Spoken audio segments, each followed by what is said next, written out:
আগামী জাতীয় নির্বাচনের সার্বিক প্রস্তুতি, প্রশাসনিক পদক্ষেপ ও জুলাই সনদ বাস্তবায়ন নিয়ে জাতীয় নাগরিক পার্টি ও জামায়াত ইসলামীর শীর্ষ নেতারা বুধবার ২২ অক্টোবর পৃথকভাবে সাক্ষাৎ করেন প্রধান উপদেষ্টা ডক্টর মোহাম্মদ ইউনূসের সঙ্গে। রাষ্ট্রীয় অতিথি ভবন যমুনায় অনুষ্ঠিত এই বৈঠকে আসন্ন নির্বাচনের স্বচ্ছতা, গণভোট ও জুলাই হত্যাকাণ্ডের বিচারের রোডম্যাপ নিয়ে বিস্তারিত আলোচনা করা হয়। প্রধান উপদেষ্টা উভয় দলকে আশ্বস্ত করে বলেন, একটি অবাধ, নিরপেক্ষ ও সুষ্ঠু নির্বাচন আয়োজনই অন্তর্বর্তী সরকারের প্রধান লক্ষ্য। তিনি বলেন, নির্বাচনের আগে প্রশাসনের প্রয়োজনীয় রদবদল আমি নিজেই তদারকি করব। নির্বাচন কমিশনের সঙ্গে ঘনিষ্ঠ সমন্বয়ের মাধ্যমে সব পদক্ষেপ নেওয়া হবে যাতে ভোটের পরিবেশ শান্তিপূর্ণ থাকে। তিনি আরও যোগ করেন, নির্বাচন যেন উৎসবমুখর ও নিরপেক্ষ হয় সেজন্য সব রাজনৈতিক দলের সহযোগিতা অপরিহার্য। আমাদের নিরপেক্ষতা নিয়ে কেউ প্রশ্ন তুলবে না, কারণ আমরা জনগণের বিশ্বাসের উপর দাঁড়িয়ে কাজ করছি।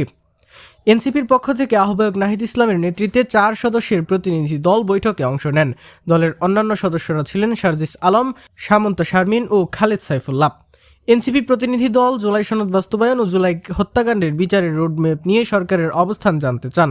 নাহিদ ইসলাম বলেন, জুলাই সনদ জাতীয় ঐক্যের প্রতীক, এর বাস্তবায়নে সরকারকে দৃঢ় পদক্ষেপ নিতে হবে।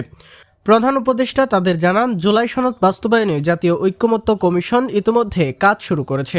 তিনি এনসিপিকে সনদে আনুষ্ঠানিক স্বাক্ষরের আহ্বান জানান এবং বলেন, এটি জাতির জন্য ঐতিহাসিক দলিল, এখানে সবার অংশগ্রহণ গুরুত্বপূর্ণ। এরপর জামায়াত ইসলামের নায়েবে আমির ডক্টর সৈয়দ আবদুল্লাহ তাহেরের নেতৃত্বে ৪ সদস্যের প্রতিনিধি দল প্রধান উপদেষ্টার সঙ্গে বৈঠক করেন।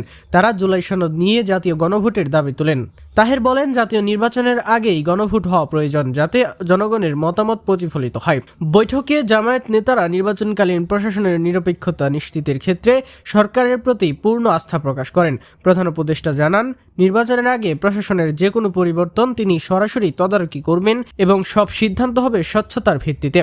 সরকারের পক্ষ থেকে বৈঠকে উপস্থিত ছিলেন পরিকল্পনা উপদেষ্টা ডক্টর ওয়াহিদুজ্জামান মাহমুদ, আইন উপদেষ্টা ডক্টর আসিফ নজরুল এবং শিল্প উপদেষ্টা আদিলুর রহমান খান।